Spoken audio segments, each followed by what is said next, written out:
ત્યાં જ ઉભા રહેજો. ખેડાની મેં પગ મૂકવાની કોશિશ ના કરતા ઠાકોર.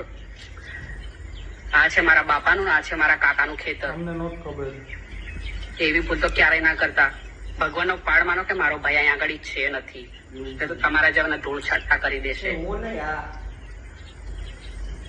શા માટે આવ્યા છે અહીંયા આગળ? બીજી વાત કાન ખોલી લે, સાંભળી લે કે જે આ રાધાનો હાથ પકડવાની કોશિશ કરે છે ને, એ આ રાધા ઠાકોરના ઘરની પુત્ર વધુ છું. અમે તારો હાથ નહોતા પકડવા આવ્યા. એટલે એવી ભૂલ તો ક્યારે પણ કૂતરું પકડવા આવ્યા હતા અમારું. ઠાકોરજી, આ રાધાની ઓળખાણ તો લેતા જાઓ કે આ રાધા કોની દીકરી છે. જે વર્ષો પહેલા ગુજરાતના સુપરસ્ટાર નરેશ કનોડિયા હતા ને, એમની દીકરી હું રાધા છું. એટલે એવી ભૂલ તો ક્યારેય નહીં કરતા. જ્યાં સુધી આ રાધા છે ને ત્યાં સુધી કોઈની તાકાત નથી કે આ રાધાના ખેતરમાં પગ મૂકી શકે. બુઠી કોડીનો પણ દાણો નહીં મળે. અમારે કૂતરું જોતું. એટલે એવી ભૂલ તો ક્યારેય ના કરતા. નહીં કરી. આ તો મારા ભાઈને હજી કઈ ખબર નથી. ન કહેતા. જયારે મારા ભાઈને ખબર પડશે ને તો તમારા જેને તો ધૂળ છાંટા કરી દેશે.